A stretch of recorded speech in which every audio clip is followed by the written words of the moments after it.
రేవంత్ రెడ్డి గారి పరిపాలన ఎట్లుందండి? సూపర్ ఉందన్న, బాగుంది. సన్న బియ్యం వస్తున్నాయా? సన్న బియ్యం నెంబర్ 1. వండుకుర్రా? నెంబర్ 1 వండుకున్నాం, ప్లస్ తింటున్నాం కూడా. రుణమాఫీ అయిందా మీకు? అయిందన్న. ఎంత తీసుకురా? ₹1,00,000 తీసుకున్నాం. ఒక్కసారి మాఫీ అయిందా? దఫాలు ఒక్కసారే. కరెంట్ వస్తుందా? కరెంటు సూపర్, కరెంటు వస్తుంది. కరెంటు కూడా free current, 200 unit free current. Gas? Gas కూడా వస్తుందన్న. కేసీఆర్ ఫామ్ హౌస్కే పరిమితం కదా, ఎట్లా చూస్తారా? కేసీఆర్ ఫామ్ హౌస్కే పరిమితం అయింది కదా, అసెంబ్లీకి రావట్లేదు. వేస్ట్ అన్న. కేసీఆర్ ఏమైనా ఫామ్ హౌస్ తప్ప లేడు.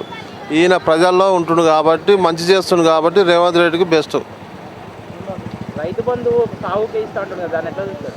రైతు బంధు సాగుకే ఇంతకుముందు గుట్టలోకి అట్టి చేశారు కదా. లేదు, అట్లా ఇవ్వద్దన్న. గుట్టలకు ఇస్తేనే మైనస్ అయింది, కానీ ఎవరైతే సాగు చేస్తే రైతు ఉంటారో వాళ్ళకు వర్తించాలి. ఎకరం ఉన్న 5 ఎకరాలు ఉన్న వాళ్ళకు వర్తిస్తే అది మంచిగా ఉంటుంది. ఆ గుట్టలకు చెట్లకు పుట్టలకు ఇస్తే ఏం లాభం అన్న? మీ ఎమ్మెల్యే పనితీరు ఎట్లుందన్న? మా ఎమ్మెల్యే సూపర్. అందరు ఎమ్మెల్యేల కంటే మా ఎమ్మెల్యే ఏదైనా అభివృద్ధి కార్యక్రమాలు 1600 కోట్లు మా తాలూకు తీసుకొచ్చినట్టు చాలు.